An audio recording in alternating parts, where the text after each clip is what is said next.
द्वादश ज्योतिर्लिंगों में से एक है नागेश्वर ज्योतिर्लिंग। द्वारका से बेट द्वारका जाते हुए ये 16 किलोमीटर दूर है द्वारका से। और भारत में ये द्वादश ज्योतिर्लिंग जो है उसमें से ये एक है नागेश्वर ज्योतिर्लिंग। पहले ये बहुत ही छोटा हुआ करता था ये मंदिर, पर थोड़े सालों पहले जो गुलशन कुमार जी थे उन्होंने एक ट्रस्ट बनाकर, गुलशन कुमार प्रखर शिव भक्त भी थे और ऑडियो कैसेट के किंग माने जाते थे। उन्होंने ये नागेश्वर मंदिर को कला और स्थापत्य का नमूना बना दिया। विशाल शिव मंदिर बनाकर उसका शिखर, गर्भगृह और निज मंदिर को भी अमूल्य शिल्पों से सुशोभित करवाया। गुलशन कुमार ने किसी भी तरह की कसर नहीं छोड़ी है इस शिव मंदिर को, इस ज्योतिर्लिंग को संवारने में। लगभग 1 करोड़ रुपए की लागत पर ये पूरा मंदिर का नवनिर्माण उन्होंने करवाया।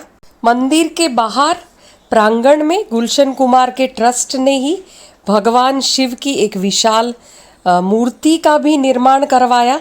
125 फुट ऊंची और 25 फुट चौड़ी ये मूर्ति है और किलोमीटर दूर से ये मूर्ति दिखाई देती है। द्वारका की यात्रा करने वाले प्रत्येक यात्री नागेश्वर ज्योतिर्लिंग का अवश्य दर्शन करते हैं। नागेश्वर ज्योतिर्लिंग के बारे में एक बहुत ही प्रचलित कथा है। प्राचीन काल में पश्चिम समुद्र के किनारे दारुक नाम का एक वन था। उसमें दारुका नाम की राक्षसी अपने पति के साथ रहती थी। अब इस राक्षसी को देवी पार्वती का वरदान प्राप्त हुआ था। उसने देवी पार्वती को प्रसन्न किया था, इससे उसको बहुत ही गर्व हो गया था।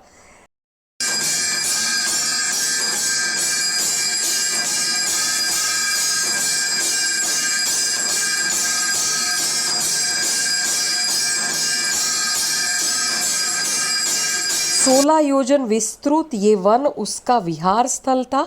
यह समुद्र के रास्ते से गुजरने वाले लोगों को पकड़ पकड़ कर लूट लेती थी ये राक्षसी, और उसके बाद उन्हें या तो कैद कर लेती थी या उसको मार डालती थी।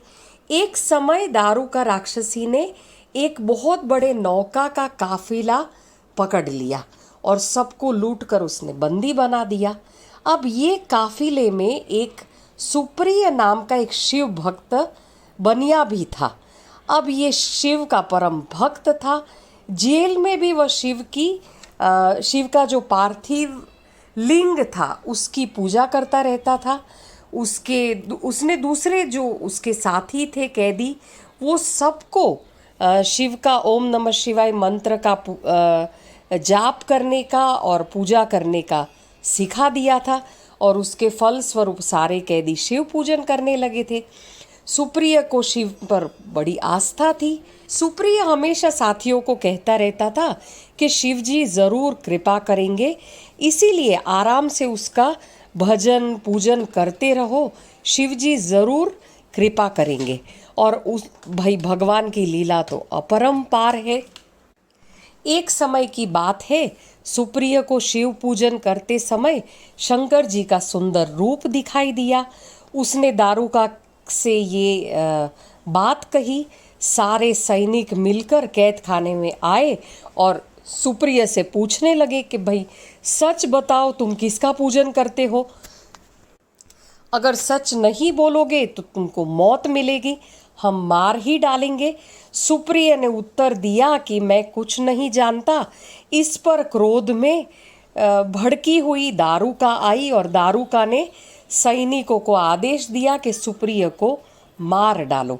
सुप्रिय ने उस समय शिव का स्मरण किया, शिव शंभु आप ही मेरी रक्षा करिए, वरना ये सारे मुझे मार डालेंगे। मैं आपके अधीन हूँ और आप ही मेरे माता पिता हैं।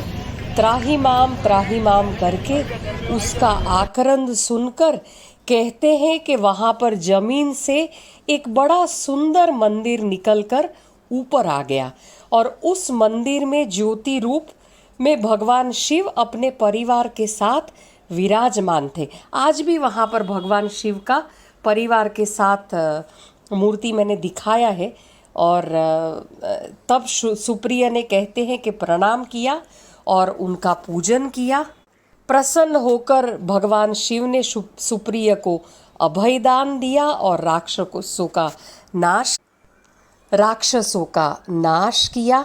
इस तरह भगवान शिव नागेश्वर नाम से प्रसिद्ध हुए।